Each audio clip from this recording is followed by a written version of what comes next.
Earth, 2019. Dominant species, human. Galactic potential rating, 0. Cultural affiliation, combination of government and global businesses, corporatism, legacy institution. Species still conservative, superstitious, and religious. Ecologically illiterate, largely unaware of cosmological foundation of love. Level of technological dependence is disturbingly higher than the galactic standard. Species distracted and behavior controlled by technology companies. System error. Advanced concepts detected beyond normal human levels. New galactic potential rating, over 9,000. Transmission type, podcast. Host, the man of tomorrow. Brian Sovryn. Source, Sovryn Tech.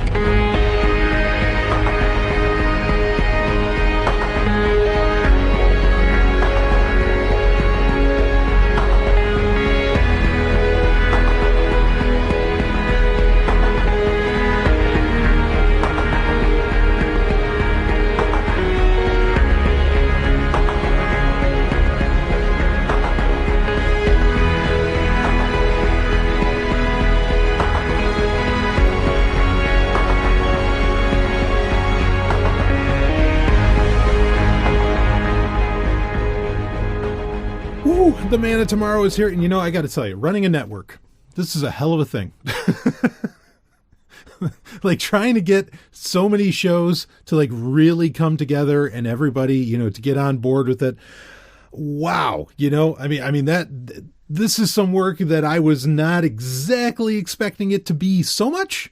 But hey, I'm not really complaining because so many of you are loving it. So many people who jumped on board. Of course, go to zomia1.com if you want to become a part of, you want to listen to all the shows available on that network. It's not the only place that Sovryn Tech gets played. Of course, Sovryn Tech is available. There's radio stations around the U.S. that play Sovryn Tech around the world.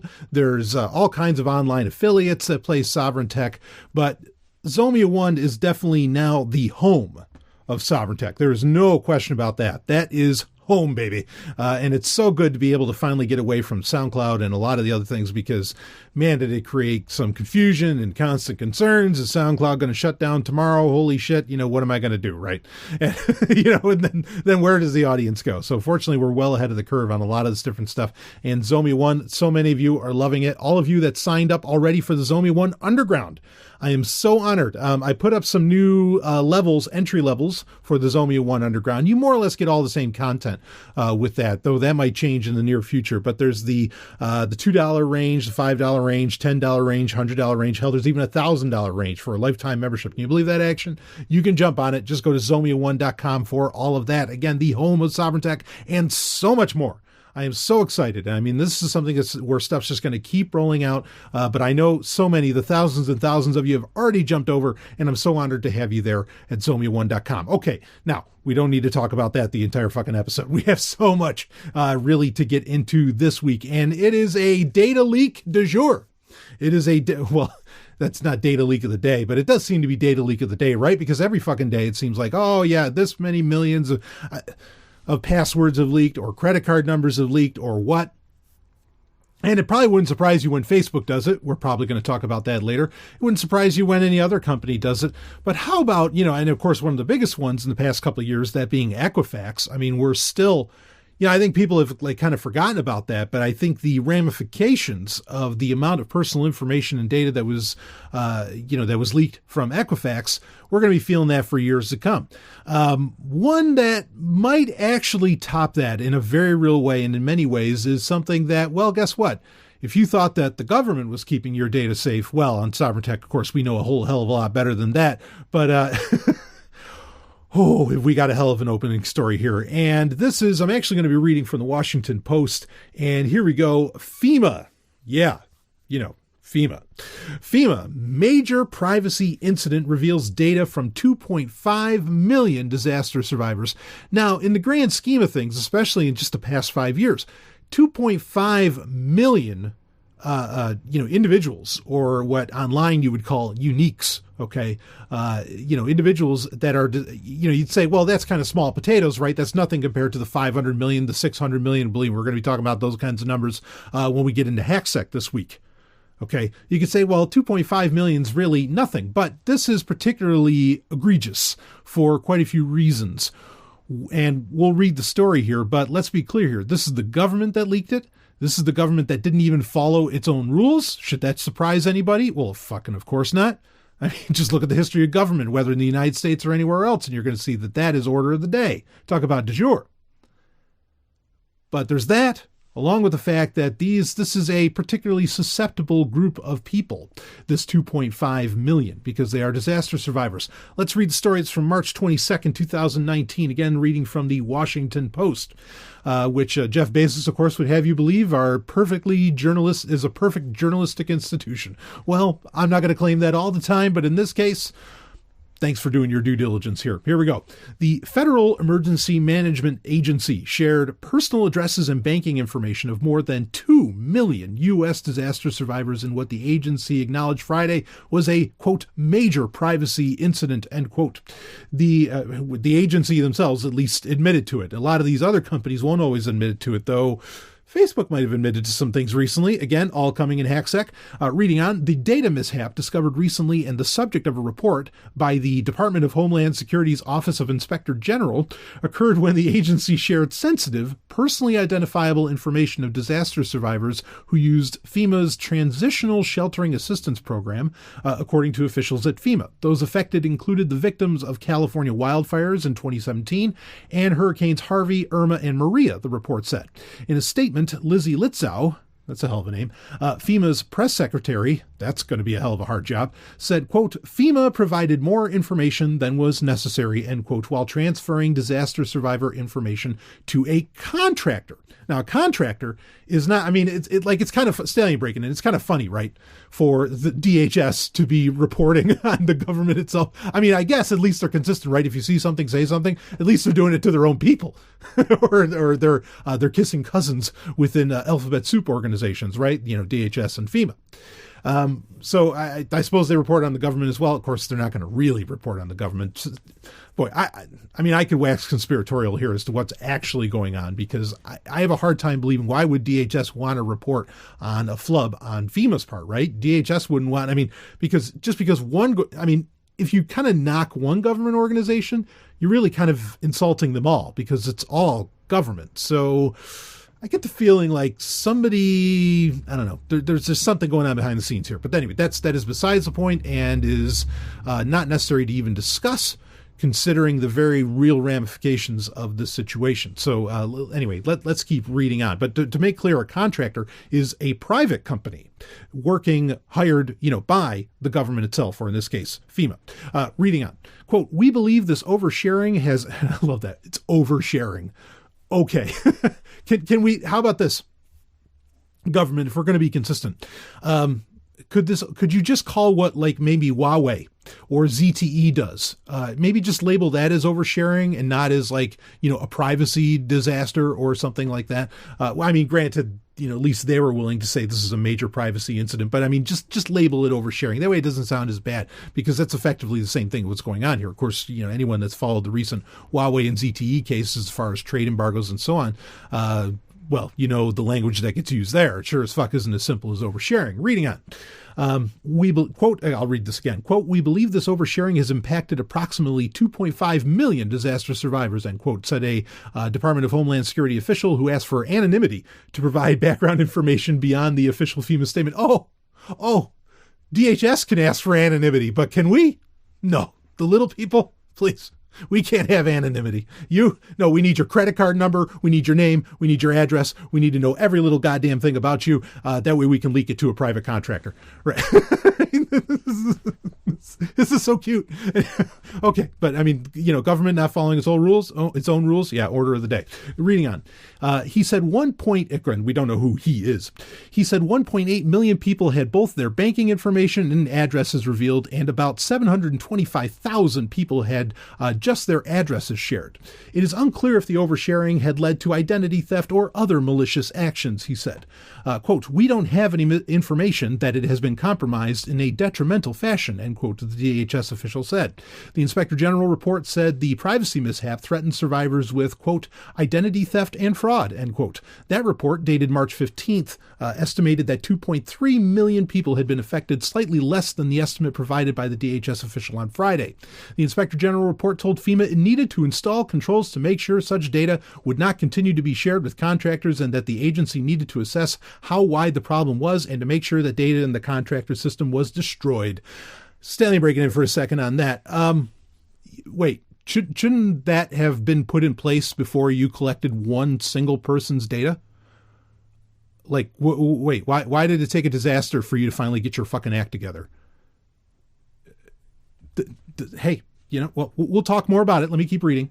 The Inspector General report, let's see. In the Inspector General report, FEMA said that once it became aware of the problem, the agency installed a data filter in December to prevent any unnecessary personal data survivors from leaving its system. Stanley breaking in again. Why didn't you do that in the first place? Reading on. FEMA also said that in the report that since implementing its new procedures, it had twice sent internal security experts to conduct on-site checks of its network.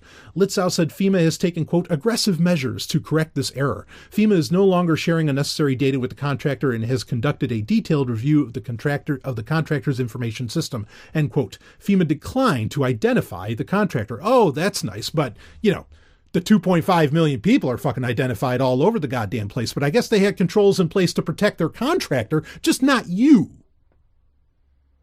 The person that really matters, that can really get fucked over and probably doesn't have the money that the contractor has, and sure as fuck doesn't have the, the blank check that the government seems to have. Reading on. Litzau said FEMA has been working with the contractor to remove the unnecessary data from its system. As an added measure, Litzau said FEMA instructed contracted staff to complete additional DHS privacy training. Yeah, what, they didn't get any of this before? So you trusted them in the first place again? Why? Reading on, quote, this is unacceptable, said FEMA, and FEMA must demonstrate it will do better in the future, end quote, said Representative Benny Thompson, a Democrat of Mississippi, the chairman of the House Homeland Security Committee. Quote, safeguarding the information of Americans already suffering from a disaster should be of the utmost importance, end quote. Well, I don't disagree with that, but clearly I don't understand this. You know, any cybersecurity consultant, just a consultant, okay, not even necessarily somebody you have to hire, you know, to work in your offices, say at FEMA or whatever. Any consultant would instantly tell you about a very simple concept. And I can say this as a cybersecurity consultant myself. They would tell you about data minimization, that you are on the hook at any given moment. Even, honestly, and a consultant worth its salt should say this to the government as well. Even the government is responsible for any data that they collect, and they are responsible for ramifications of any of that data that they collect, of what can happen there. And so you either data minimization is done one of two ways. Okay, I'm sure there's other ways too, but there's at least two. Data minimization is done by either not collecting the fucking data, okay, or B, you encrypt the data instantaneously at all times. And these technologies are fucking open source and for free for you to be able to do such things, even on, a mass scale of 2.5 million users. Okay, or 2.5 million people. They're not even users. I mean, whatever the data collection process even looked like. I mean, maybe it was on paper or something, but it got digitized at some point, and at that point, it could have been completely encrypted. And for, even just creating that friction of some kind of encryption where maybe a password or something would have to be put in, okay, or, key, whatever, to be able to allow a contractor to access that data could have stopped so much of this from getting to a contractor. Who the hell knows what this contractor did with this data? It's a pretty good bet, since a lot of this, some of the data they've talked about that was collected, credit card information, again, addresses, a lot of these other things, and even just the names, the name and address. Even though the address, like if it's a California fire survivor, that address could be burned to the fucking ground. But it's probably addresses like, where are you now, so that FEMA can get in touch with you. I have even, greater concerns than just like identity theft. I think that this is something, who would love to have this kind of information? A lot of fucking advertisers, because here you have people who have been in the most unfortunate of circumstances, potentially lost everything. They are vulnerable human beings. vulnerable for so many reasons because of they lost their house or they lost everything. They lost all their family stuff, whatever. And I could see a bunch of sick fucking companies wanting to reach out to those people. Hey, we got a great loan for you, Jack. And you could say, well, isn't that helpful for them?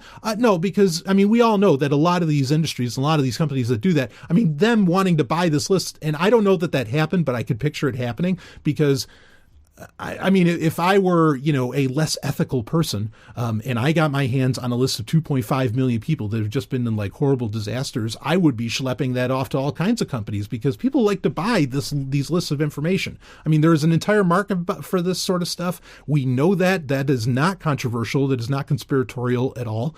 And I mean, this would be some hot targets because these are people who have either again, they're vulnerable, emotionally, psychologically, so on. They're vulnerable perhaps physically because they don't have a home anymore. And they're vulnerable because, I mean, they're right now societally, they're displaced. They're kind of in the cracks and there's a lot to take advantage there. There are all kinds of segments of the economy. Okay. And that includes people that would engage in identity theft because that is, like it or not, that's part of the economy that we have today, which is a real problem and why you want to be encrypting data as soon as you possibly can, especially when you're the government and you have a blank check and you could probably put up a pretty sweet system that could be encrypting all this shit in the first place, but you didn't do that. Why? We don't fucking know. And yet they can protect their contractor and they can keep their DHS insider anonymous, but they can't protect the fucking people who are so displaced Americans that have lost potentially everything and so on. You can't protect them, but you'll protect your own little asshats? Give me a break. The moral of the story here is that you sure as fuck, you be careful whoever you trust with your data, any kind of data. Tossing out your phone number. I mean, I know. There's people out there. They're like, well, we're all screwed anyway. I might as well give them my number. I might as well give them this. I might as well give. No. You don't know who's going to do what with that info. You do not be careless with your data. Okay. I mean, I want to be understanding here. Okay, that it is hard. Okay, I'm not saying yes. They had a blank check and they could set up a sweet system to where this data could have been protected in some form or fashion. It is genuinely hard, especially today. Okay, it is hard to do proper data protection. It's hard to secure, data, especially when we're talking about, at the very least, 2.5 million people. That is not an easy task. But then that's why cybersecurity people generally make pretty fair money. Okay, and that's, so what? If it's hard, you have to go through with this process. This is nothing less than negligence and laziness. That is absolutely what this is. And it'd be one thing, and still very bad, but it'd be one thing if this was some kind of private company. No, this is the fucking government being lazy and negligent. Okay, with very, very, any data about you should be protected, easily. Again, by anyone, not just the government, by companies and all that other stuff. Everybody should be engaging in data minimization. Absolutely. Okay. But they're not. And again, while the government's, busy leaking information and leaking data about people, we should get names as to who their consultants are, who's running, who's doing their IT, who's running cybersecurity for them and so on, and make sure those people never get hired again. Like, let those businesses fucking tank. Because this is outrageous. You're Not that I expect any of my listeners to ever trust the government, okay? But like, really, this is almost to the point of like people under like the witness protection program that just getting like leaked out there. Fuck, I wouldn't trust. I wouldn't feel safe if you thought you're on like the witness protection program or something. This is and what did they get? It sounds like a slap on the wrist. I don't know what the hell is going on internally, who's getting fired or what, but those names should be getting named. If you're going to bother to leak, about all these people who've gone through genuine tragedy, well, then it's time to put the people on display that fucked this up. And we're not getting any of that at all. And that should bother you. Because once again, two different sets of rules, right? The government can have its anonymity. The government doesn't have to reveal who its contractors are. Oh, but you? Well, sorry, we just overshared. What a goddamn shame. so sorry. Yeah, somebody might be using your credit card number tomorrow. Somebody might take you for all you're worth. We're so sorry. We overshared. FEMA fucked up. Sorry, DHS. Don't worry. We did a report on it, and we got press secretaries talking about it. But your life's over. Too bad. And bammo. Anyway, we're gonna keep playing off of this fact in the next segment because there is more to say. We'll be right back with more Sovryn Tech. Woo! The Man of Tomorrow here, and very excited to tell you about a new Sovryn Tech sponsor. Oh yes, and this is something I am so on board with. I love it.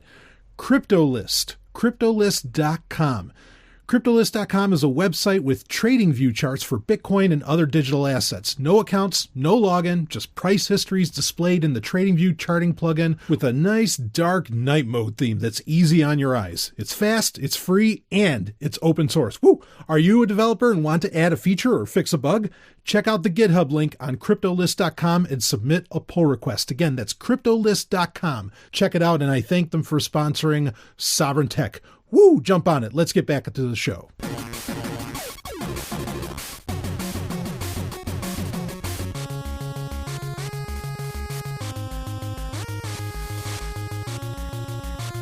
HackSec.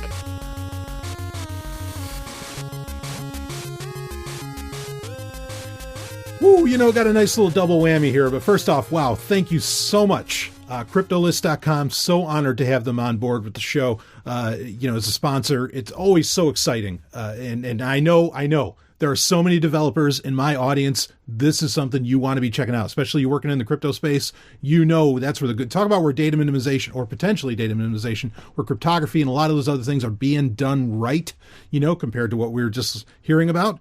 Well, that's a place to check it out. So, there's so many great tools to take advantage of. Check out CryptoList.com, get on that action. So anyway, now, if you thought that conversation about data leakage is over, oh no.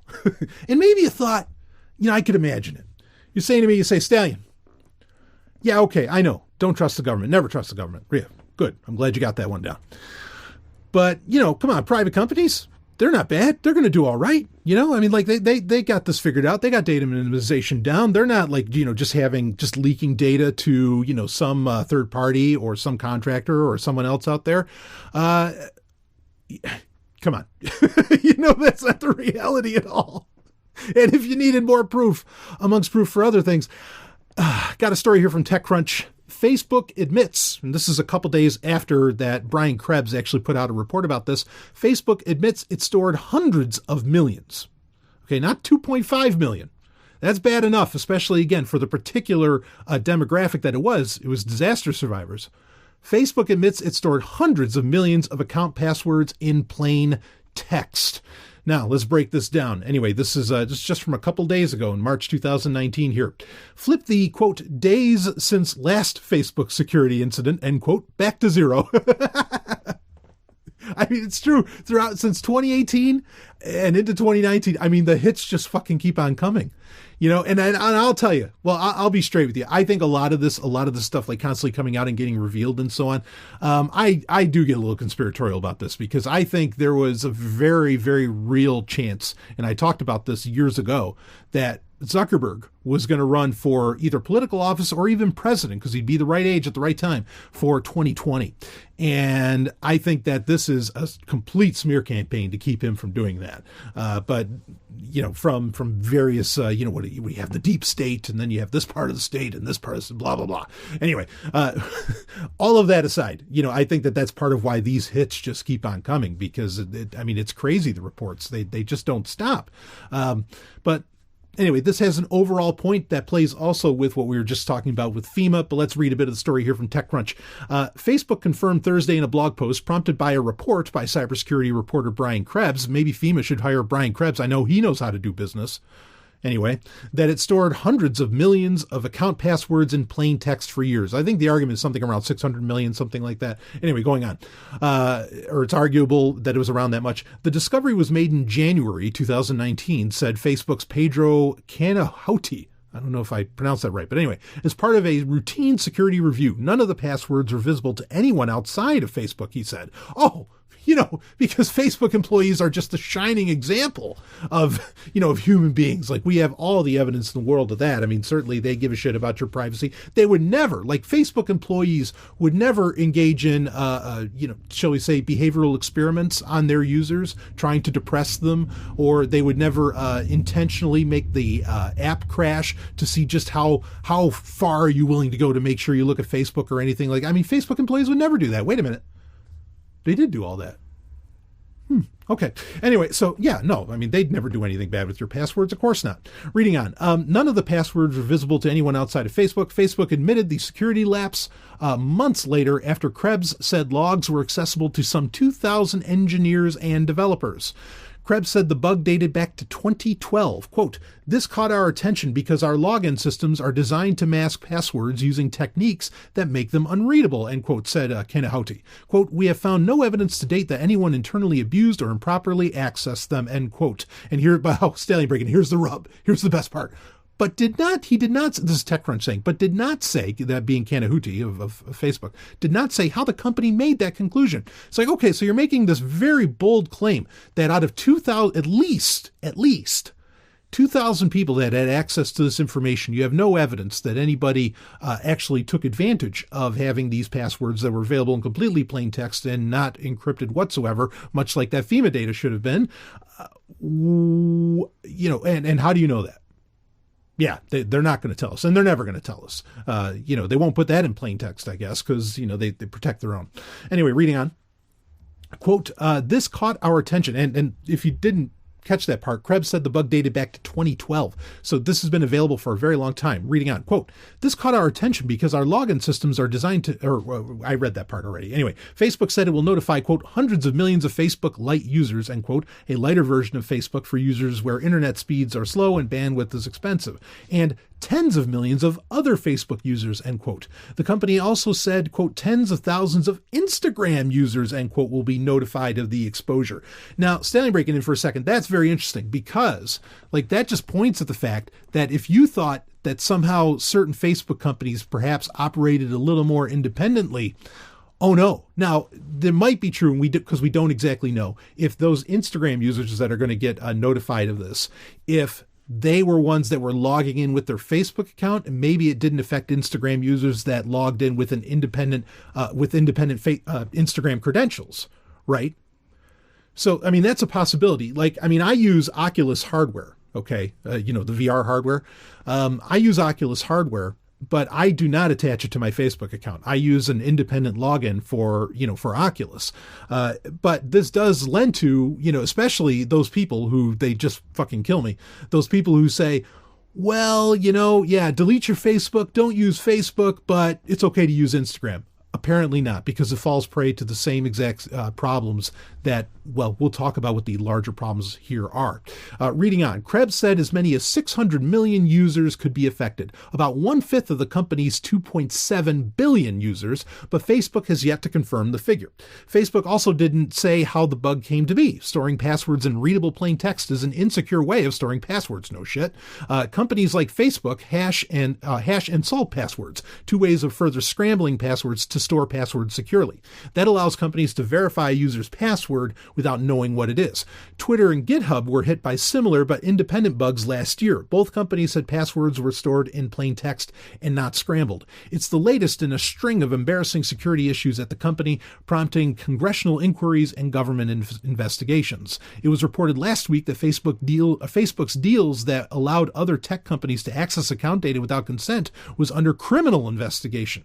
It's not known why Facebook took months to confirm the incident or if the company informed state or international regulators per U.S. breach notification and European data protection laws. We asked Facebook, but a spokesperson did not immediately comment beyond the blog post. The Irish Data Protection Office, which covers Facebook's European operations, said the company, quote, informed us of this issue, end quote, and the regulator is, quote, currently seeking further information, end quote. So another time where it appears the company may not have been playing by the rules, or if they were playing by the rules, nobody cared to tell you. This is the kind of information that, you could say don't tell anybody until the bug gets fixed, but I cannot imagine that it took Facebook very long to get this bug fixed, once they, quote unquote, knew about it.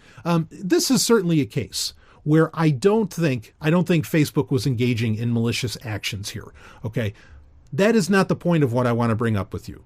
All right. The point that I want to bring up with you, and this plays off of what we were talking about with FEMA as well, is that if companies, governments, whoever are not engaging in data minimization, where they are collecting as little possible data about you, there is a problem. Okay. And part of the reason that there is a major problem with that whole concept is this, that I think when you scale, when you get to the size, the user base, 2.7 billion users, to say nothing of how many employees are, work for Facebook. And we're talking about a massive campus, so many people that work there. I think, and this is a lesson that we really learned and was really driven home, including for me, when the Sony Pictures hack happened, right? A few years ago. When that occurred, it really drove point the home. And I'm not, or drove the point home, drove point the home. No, it really drove home the point that, and a lot of honest, cybersecurity specialists and cryptography specialists and so on, all said the same thing, that it's most likely, and I would agree with this, it's actually a company that size, when you get to the scale of Facebook, and not even, even before you get to that scale, when you get to a certain scale, it is no longer possible to even properly protect, the amount of data and the data and to keep this kind of, to keep these kind of exploits and bugs from affecting a very large swath of the population, or, to even keep an eye on all of your employees to make sure that they're engaging in proper security practices. One very helpful thing you could think of recently, Google implemented where they forced all of their employees, and of course, talk about a huge company, they forced all of their employees to start using a security key, a YubiKey, right? Like a YubiKey style thing, or they had Google's own Titan key, right? Where it's a second factor authentication. It's a physical device. It's a USB key that you plug into, your computer when you want to log into, say, your Gmail or something like that. Now, within a year, it was shown that it stopped 100% of phishing attacks, that, the requirement for bringing in a YubiKey. Great. But that doesn't solve so many of the other problems that just occur at scale. In fact, I would argue that Facebook has, just by the nature of its platform, and again, it is by the nature of its entire platform. It's not just Facebook, because clearly this also affected Instagram, as was proven, by Brian Krebs' report. A company gets to a certain size, or not a company, but a platform gets to a certain size, and you start to put in so much complex code, and you start to put in so many, new features and so much bullshit, frankly, that I think, and I've said this before over the years, I think Facebook as a platform, as a digital platform, has become a beast that cannot be tamed. You can't keep it under control. You can't lock it down. You can't keep these kinds of bugs from happening because you just put so much crap into it. There's nothing you can do about it. I don't think Facebook engaged in any malicious action here. I really don't. And believe me, fuck Facebook, delete, and I will tell you, go ahead, delete your Facebook account, screw it all. All right. I'll be the first to say that. So I'm not really giving them any praise here. And again, it's hard to give them any kind of praise based on their, when they decided to reveal this. It took Brian Krebs' report to come out for them to finally, open up about it and be honest. And that's something to pay attention to, is that this sort of thing probably happens all the time and nobody ever knows. Unless you get a guy like Brian Krebs that, comes out and starts reporting on it, or the Golden Stallion starts reporting on it, or whatever. But I really think when platforms, because again, it happened to GitHub, and I'm not knocking GitHub, it happened to Twitter. And I'm not necessarily, again, I'm not saying anybody did anything malicious here. I'm saying that when things get to this size, when platforms get this kind of user base, that can be affected in the first place by this kind of bug. But then also when they get to the scale and this, the massive feature set, that we're talking about here, the complexity that becomes involved with these platforms, there's no way to keep this stuff from, you can't stop it. It's going to happen. By nature, it's going to happen. And so you are left with a couple of choices, in my opinion. Either Facebook can be, nobody talked about this so much with Twitter. Of course, that might be because nobody at Twitter was running for president, or had political ambitions. Maybe they do, but, it wasn't so apparent as it was with Zuck. There's that. But then also, Twitter does allow for a lot of anonymity, and in certain ways does allow for, at the very least, comparably, or relatively, they offer much more data minimization than Facebook does. Okay, by comparison. All right, I'm not saying that they don't collect a shit ton of metadata or data. They most certainly do. All right, Twitter. But regardless, either Facebook stops collecting data about you, implements feature sets that maybe where passwords aren't a part of the game, which that's an exciting thing. Speaking of, personal hero of mine, Steve Gibson, I mean, we are so close to Squirrel, his passwordless login system, to being released. Jump on that. Facebook does allow you to also use a YubiKey to log in, say without a password or things like this. But again, that's only recent. This has been going on, according to Brian Krebs. This bug's been around since 2012. You either make it so that there's, no data to really schlep off or sell, or that is interesting, or no features. I mean, because what could have happened here is one of those employees at Facebook could have been, looking at you sexting or something, or sending your nudes, which, hey, I mean, rock and roll, send your nudes, but sure as fuck don't use Facebook for that. But how many people do? Lots of people do. Fuck, I've even had people send them to me, for crying out loud, when I was even on Facebook. I mean, I'd get tons of them. And and I'd say to them, it's whoa, I mean, if I wanted to even grace it with the time of day and just be like, don't do that, fucking use Signal or Telegram or something, anything other than Facebook to send that kind of shit. But that's the real concern here, right? Is that these people could have looked at everything you were potentially doing on Facebook, everything. That's a very, that's a very scary proposition, considering how much data people, put on Facebook. And to say that out of 2,000 people, that all those people were squeaky clean, I challenge you to find 2,000 people on planet Earth that are quote unquote squeaky clean as far as that goes. Good luck. It's not happening. So data minimization is one thing, but then I would argue that if Facebook actually really, if data minimization was a name of the game, you'd be paying for Facebook to use it every month, because they can't operate without collecting all the data that they do about you. That's how they make their real bread and butter. That's how they, that is their business model, is data harvesting. That's really, I mean, it shouldn't be Facebook.com. It should be dataharvesting.com or privacysucking.com. I mean, something like that, that's not, I mean, that's what they do. So they can't really do that. So that's not going to happen. So your only real recourse to keep this kind of thing from occurring is for you to delete Facebook, for you to just walk away and realize that this is just something, it has gotten too big, it has gotten too complex, it's too crazy. There's no way Facebook can't even really rein it in. It's not possible for them. This is a point I've brought up many times. I think Facebook has lost control of its own platform. And sure as fuck, when a company gets to that size, there's no way you're managing everybody and making sure everybody's playing by the rules and being on the up and up. And we know that they don't play by the rules. Not even Facebook executives don't even do things right. I mean, just look at Cambridge Analytica. Go down the list. No way. So you have really one option. Okay, if you are concerned, again, this isn't even a malicious action, but it is just a byproduct of the scale and the complexity of this platform. And you need to pay attention to that and be aware of that. And, if you're okay with it, if you don't give a shit, yeah, here, take my data, do whatever you want. Well, I guess then that's you. That's not me, though.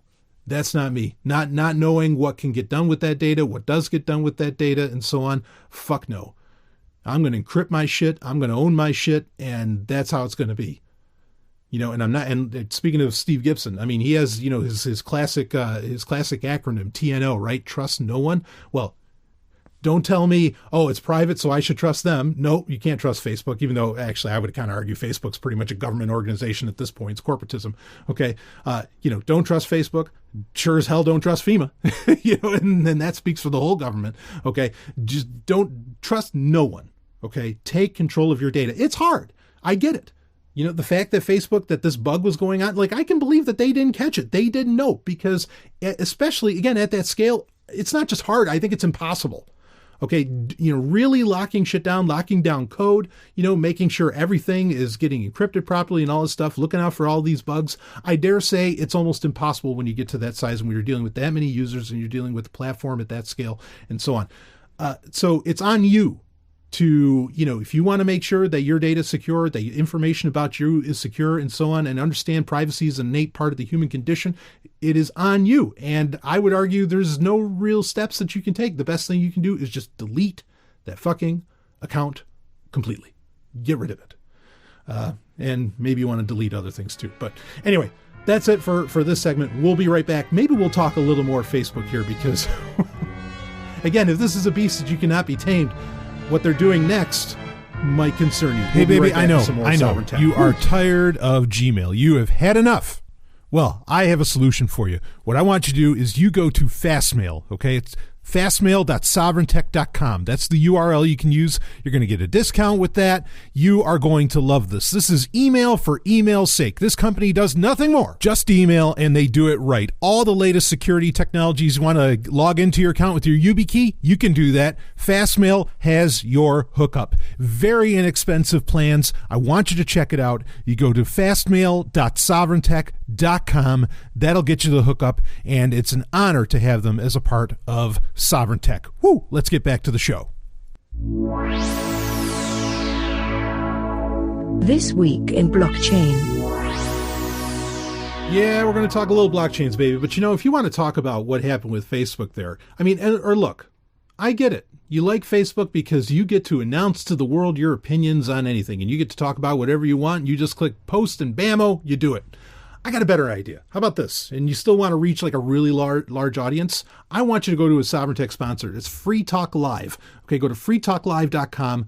That's the website. You can listen to the show 7 nights a week. It runs 3 hours a night. It's insane, but it's great. You got to hear it. The number 27 talk show in the United States, and the only libertarian talk show actually in the United States. I mean, holy shit. Like, you could go ahead and you could go talk about this stuff all you want. You could talk about FEMA. You could talk about what's going on with Facebook, and you could actually get like a lot of people to hear you, and it'd be there for posterity, and you don't have to give up, because it's an open phone show. You don't even have to really give up any data if you like hide your phone number or something like that about yourself. You can call yourself whatever you want. There's people that calling themselves Cobra Commander. Woo, I love it. Go for it. Okay. freetalklive.com. That's, if you want to get your opinions out, you want to get your ideas out to the whole world, that's a great way to do it. freetalklive.com. And I thank them for sponsoring Sovryn Tech. Anyway, let's start talking about, let's keep talking about, how about that? Let's not start. Let's keep talking about Facebook. I talked about this briefly last week, on episode, we had the triple load last week, right, where you got a double episode serving of Sovryn Tech, and then there was actually the talk I gave at PorkFest 2018 that was available also for Zomia 1 Underground subscribers for the audio version of that. You got a nice big triple load. When you're in Zomia 1 Underground, you get so much content, and believe me, there's so much more, but a lot to come out on Zomia 1 as well. Anyway, but we talked about this a little bit on episode 319 of Sovryn Tech, I believe towards the end of it. Got a lot of great response from that episode as well. I'm really honored by that. I'm glad so many people enjoyed it. But anyway, this is actually the story I have linked in the show notes from Android Police, and it's pay with Facebook options spotted as rumors of Facebook coin cryptocurrency intensify. Now, we know that it was the F8 event, right? That's Facebook's developers conference. They made it abundantly clear that they are dealing in blockchain. There's no question about that Facebook is on board looking at blockchain. Is that a way for them perhaps to secure data and information and to keep these kind of bugs like password leaks from occurring? There's places where blockchain can really help out with that. I won't deny it. I mean, it really, really could. Using blockchain for certain identifiers can be a great and wonderful thing. However, again, I still stand by the concept of data minimization. I think that those logins should be allowed to be anonymous, which sure as fuck blockchain can allow for, which is one of the beauties of decentralized systems and blockchain in particular. Okay, so is that going to end up being order of the day? Is that going to end up, happening? Is that how they're going to roll it out? Probably not, but it'd be nice to think if they did, or it'd be nice to think that they would. But regardless, this is something, there was actually the Italian version of the Facebook app ended up showing a pay with Facebook tab or button effectively. And you can look at the links in the show note, or at the link in the show notes, and you can see what it ends up looking like. And there is a point where it's showing like Visa, MasterCard, and, some other European pay options. And then there's this thing that almost looks like a Bitcoin symbol, almost, except it only has like one line going through it, and it's not like orange. It's more of a gold, nor is it sitting on its side a bit. Usually Bitcoin, I think, does that where it's kind of tipped a little angular. I love that. Like, it's like Bitcoin's rolling, baby, rolling over everything. I think that's so cool. Like that's such an interesting, it's kind of like in FedEx, how in the FedEx, in the word FedEx and the symbol that you see, like there's an arrow pointing on it, meaning that it's going and it's fast. I always love how Bitcoin is kind of always at an angle. The B is at an angle because it's like, it's just steamrolling over, all other currency. It's so beautiful. Anyway, but this is instead, the symbol here is actually straight up and down. The B is straight up and down, and it's clearly more of a gold coin. Now, I had actually done some, honestly, investigative journalism on the matter years ago, like 5 years ago, where Circle, who was actually, they were visiting Facebook's offices and they were talking with Facebook. And at the time, Circle's kind of pivoted, but they were really trying to be another Coinbase at the time. And so, I was very easily, clearly concluding Facebook is interested in getting into cryptocurrency, and Circle might be their gateway or platform in which they're going to interact. In fact, Facebook might even jump on board with Bitcoin. Now, again, there's a B symbol here, but it's not the Bitcoin symbol. So it might not be Bitcoin that they're jumping on board with them. I mean, it'd be smart if they did. Okay. But I don't want Facebook. Fuck Facebook. Okay. If I haven't made that abundantly clear, I'll say it again. I mean, if we're trying to bring down some tech giants, that's like the first one that we go after, right? Okay. So, I mean, fuck them. But regardless, it'd be smart of them if they did latch onto Facebook or latch onto Bitcoin, because there is such a network effect there. And that network effect allows for security based just on the way the blockchain works. But it looks like they're really going to go with their own cryptocurrency. Okay, that would appear to be, what the deal is. And at the time when I talked about this, I think I called it Facebucks. And then I was like, wait a minute, no, it's not Facebook, it's Facefucks. Because this is just going to fuck you over. And, I want to talk about this because while you can say, and while it's very true that many implementations of blockchain technology in general, and kind of at the heart of many cryptocurrencies, you have security and anonymity, even if certain companies don't want to use the word anonymity because it has certain legal ramifications that can really cause them a lot of trouble when they're trying to, deal with regulators and so on. Okay. But by its nature, it can allow for anonymity, and it can allow for, a greater degree of security. I would argue those concepts are kissing cousins, but that's besides the point. Here's the thing that I want you to grasp. And that is that Facebook at scale, like we were just talking about, where they weren't, again, I don't think they were doing anything malicious. This is not like something crazy. I mean, they genuinely, I think they had a bug where 600 million, passwords were just stored in plain text around there. Did employees there do something malicious with that, with those passwords and whatever else? Maybe. Okay. But as far as like Facebook in general doing that on purpose, no, I don't think so.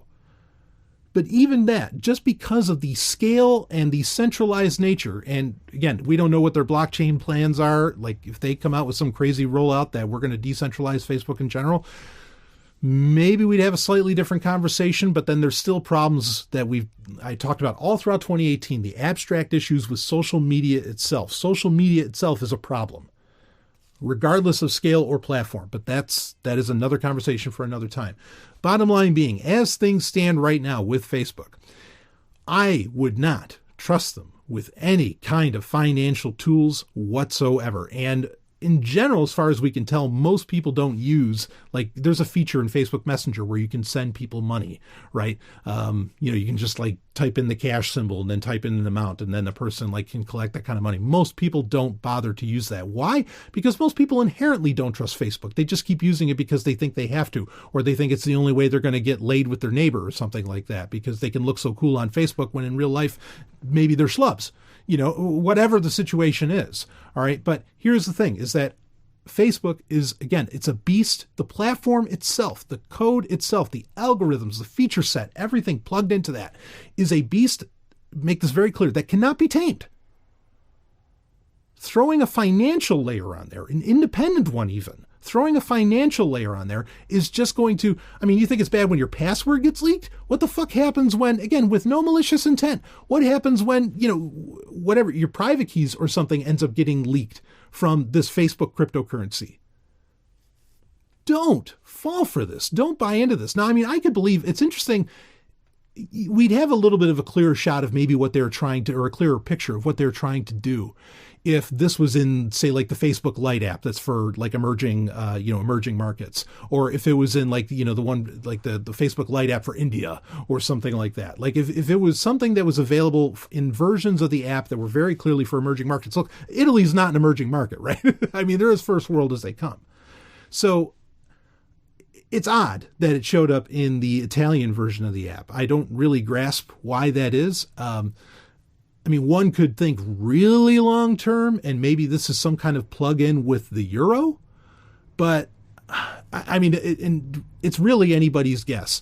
But the reason I'm bringing it up, and we can talk about it at this early stage, and I don't think that there's a single thing that they could say. Facebook, as it exists, as a platform, okay, is inherently insecure. It is inherently insecure. Do not rely, do not use any your password's leaking. If that's, again, even if it's not malicious, that's bad enough. But like your financial data getting leaked, I mean, you don't need this. Just use Bitcoin or Zcash or, pick something else. Just go with that. Don't bother jumping on something that's on this platform. I don't care if it's easy use. And look, I'll be the first person to say that, like I've messed around with say like Google Pay, or GPay, I've tried it out where you just hold up your phone, you unlock the phone, especially like if you use a fingerprint reader or something. I'm a tech journalist, I check this stuff out, even if I don't use it in my day to day, and bammo, boop, it's not even seconds. It doesn't even feel like seconds. And you just paid for your groceries, right? When you go to Hannaford's or something, who the fuck knows? Whatever store you happen to go. I mean, your phone will tell you where it accepts GPay. Apple Pay is the same situation. Okay. It's very, very simple. You just unlock your phone. You don't even have to press a button really, other than, maybe your fingerprint, and you're paying for stuff and you walk away. Now there's an issue there around friction, but regardless of that, for a lot of cryptocurrencies to really become something that's used day to day, it has to become that simple, I think, for everybody to jump on board with it. And I'm concerned that Facebook will have that licked, where as long as you have Messenger installed, you can use Facebook Coin. You can use that and it will just work like that magic, like GPay or, like Google Pay or like Apple Pay or Samsung Pay or, whatever one. And I'm worried that that's going to happen, and people are going to fall for it, and people are going to fall into it. As to where, again, look, to do this stuff right, there has to be friction. There has to be, there's always a trade-off between security and convenience, right? When there's too much convenience, there's a security problem just waiting to happen. And I'm not sure what the security problem is going to be with this, other than it could be just as simple as your financial information would end up leaking to who knows what. And all it takes is one very ugly Facebook employee in a company that size, where you can't keep track of everybody, within the company in any remote way, that they're going to screw something up. And then if your money is in Facebook Coin or something like that, you're screwed. You're really, really screwed. So just don't buy into this, okay? Cryptocurrencies, dynamite. They're the future of currency. I mean, it's a great and wonderful thing. This is not a part of that. Could it end up, bringing some validity, perhaps, to cryptocurrencies in general? It could, but it doesn't need it. Facebook accepting cryptocurrencies or creating its own cryptocurrency is not really going to add on. Cryptocurrency, Bitcoin, and so on already have all the, valid, all the legitimacy and validity really that it needs to just keep, going on the path that it's going. And it's okay that if it's taking a little bit of a slow road, it's really okay. Get the infrastructure right. Don't be Facebook, where it's, even though Facebook says they don't operate under this rules anymore, where it's move fast and break things or something. Don't. No, take it nice and slow. Get it developed right. Make it happen. And I am just terrified of how Facebook is going to fuck this up. The cryptocurrency space does not need this. It doesn't need it for the press. It doesn't need it for any of it. Just say no. And hell, if you want to do the ultimate in saying no, delete your Facebook account. I'll be right back with some more Sovryn Tech.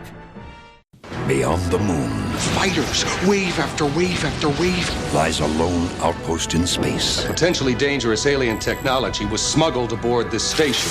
Beyond the stars, blood calls out for blood. Lies a dream for universal peace. One night you'll wake up and find our teeth at your throat. Beyond imagination, who would do this? Why? Lies Babylon 5, the series.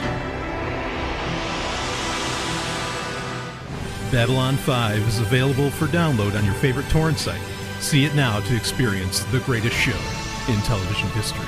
Babylon 5.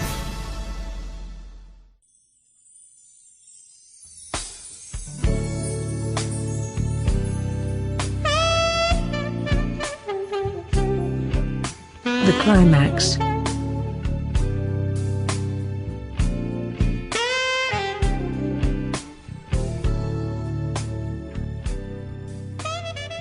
It is time for the Climax, where I talk about whatever the hell I want to talk about. It could be a topic, could be a movie, could be a TV show, could be a comic book, could be an album. Oh, baby. But, a lot of those things I can now talk about on the entire Zomia 1 network, right? I can talk about Star Wars on TIE Fighter Renegades. I can talk about Star Trek on Sovryn Trek. Talk about a fitting name. Talk about metal. Talk about all the albums that I love on the Hard and Fast podcast. I mean, I did so many places to talk about this stuff. But anyway, I can still have the Climax, and I can still talk about whatever the hell I want to talk about. And I have a bit of a topic here, but it fits in with the overall theme of what we've been saying in this episode.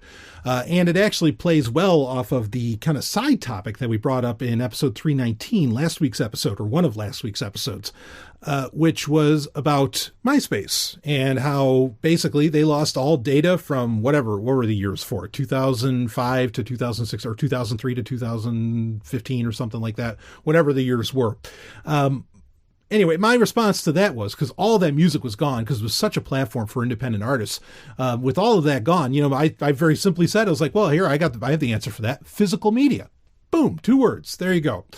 Well, to add on to that, this is, I have a link in the show notes if you want to read a little bit more about it. I don't know if any of you actually ever did this, but here's the headline from Android Police. The ultraviolet digital movie locker is shutting down on July 31st. Act now to save your movies.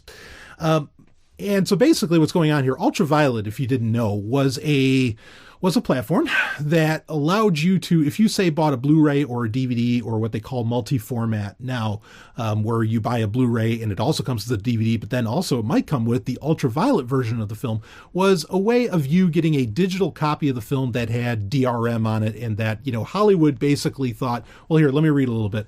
The movie industry wanted to create a universal online locker for digital content when it announced Ultraviolet in 2010.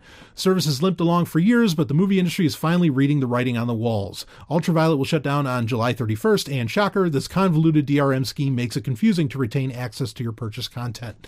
So basically, they were wanting you, they were trying to compete with Netflix, Hollywood in general, okay, and they were trying to compete with, say, the Pirate Bay and torrenting and so on. By when you bought a movie, say you wanted the convenience of a digital version of it, you would install the Ultraviolet app on PC or mobile or whatever, and you could watch, you'd get a code in your Blu-ray copy of the movie that would give you a copy of the movie. Now, here's the thing. Because of DRM, which we hate DRM on Sovryn, because of DRM, it's a pain in the ass to be able to keep these movies. I'll give them a little bit of credit for trying to at least end of life it right by still allowing you to have certain films, but it's very confusing because there's some movies you just are not going to be able to transfer to, or, transfer the ownership of, or your access to, because you don't really own it, right? In fact, I want you to listen to this month's Game Talk on Zomia 1 to listen to more about DRM and concerns around, online lockers and cloud access to various, entertainment media. But I mean, you'll understand why when we talk about Google Stadia. I talk all about it for about an hour on Game Talk this month. You're going to want to hear that. So anyway, I'm glad that they at least tried. That Ultraviolet tried to still give you access to this, even though, here's the thing, I buy Blu-rays all the time, and I've never, ever, just never accessed an Ultraviolet code. I mean, to some degree, just on principle, because, I know Blu-rays have DRM on them, but you can crack that, right, using Red Fox and things like this, but I was not interested. It was confusing alone to even claim the movie, let alone try and hold on to it. But, the real reason that I buy Blu-rays is because I want to be able to, at any given moment, completely offline, no internet connection required. I know that's not exactly true, right? Because you have to get the latest codecs on your Blu-ray player often enough to make it happen. Well, I've had rants about this on Sovryn over the years, 7 years strong. You think we haven't covered that? Anyway, regardless, I buy Blu-rays because I want to have the movie, and Blu-ray is a really solid medium where you can hold on to it for all time, and I don't have to worry about a fucking service shutting down and not being able to watch whatever movie I want to watch again. DVD was even, honestly, like DVD is even better about this. And I think there's a reason DVD hasn't died, because it's such a versatile format, and also is a lot more open source than Blu-ray is, where you can feel a lot more confident about your ability to watch, your DVD collection 20 years from now. And really, you can. I mean, I know like discs still kind of degrade and all that, but there's ways to do it right. And of course, it's certainly easy to make copies of all of these things. But this is just more, that a lot of these platforms and like the ability of being able to like really control your data, control even what you purchase. Like your data could even be your movie collection, right? To have actual control of that, you have to take it into your own hands. In fact, you have to put it into your own fucking hands, because it's just a matter of time for when any of these services, streaming services online or whatever, like Ultraviolet, where they are just going to one day shut down. They're going to close up shop and say, oh, well, that's nice that you collected all these codes, and maybe some of your movies you could port over to another service, but a lot of them, well, there's copyright issues, it's all IP, and we have DRM, so you're fucked. Have a nice day. And they say it in full Clint Eastwood flair, right? Have a nice day. And you're done. This is, the moral of the story here. Take control of your data. Have it as close to you as you possibly can. Don't give it away. Don't just hand it out to anyone, be it the government, be it Facebook, be it whoever. Don't trust Hollywood to continue to allow you to have access to your movies. There you go. That's a great way to just end the show. So we'll wrap that up with that. If there's a link in the show notes if you happen to be big on Ultraviolet for some reason. Look, folks, like honestly, like if you're buying the Blu-rays, you are completely within your rights to go to Pirate Bay and download a copy of the goddamn movie. You really are. Like, come on, you own it. Okay. Like that's the same thing people always say with like gaming emulators, right? You can only play this ROM technically if you own a cartridge of the game or something like Mario 3 or something, well, just do that. Don't ever buy into Hollywood's schemes, because that's all they ever are. And you just can't trust it. So, but honestly, entertainment's kind of dead anyway, but that's another conversation. We'll wrap this baby up. I will see all of you on the other side, and make sure you're going to Zomia1.com. Become a member of the Zomia 1 Underground. Get thousands of hours of exclusive content. It is all on you, and you get to take part in all that action. So jump on it, Zomia1.com. All right, that's it for Sovryn Tech. I will see all of you on the other side. Woo!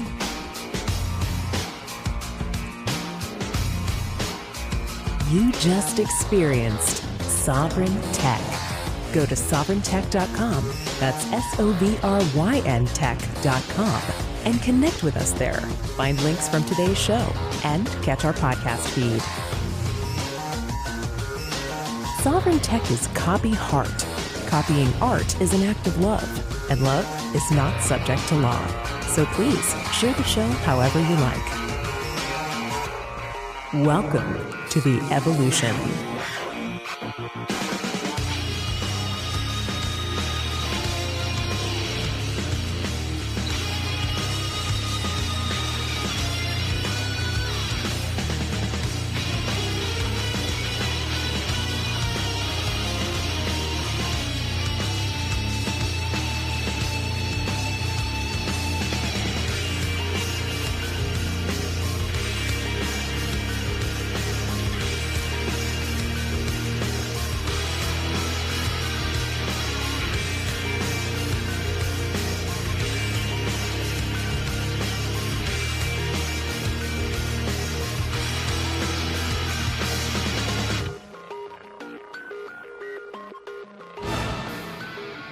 Can you get enough of the Man of Tomorrow? I didn't think so. Well, now you're going to get even more, along with some of the hottest hosts and podcasts around, because now Sovryn Tech has become an entire network.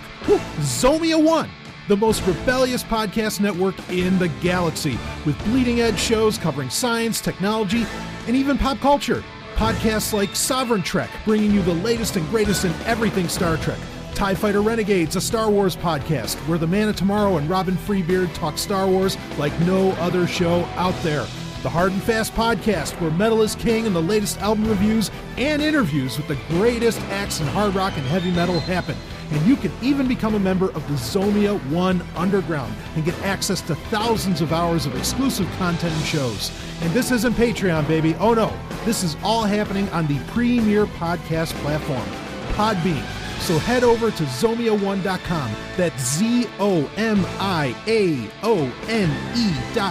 and become a part of the future with Zomia One, and become a member of the Zomia One Underground. And while you're at it, download the Podbean app on iOS and Android. Be the future. Zomia1.com.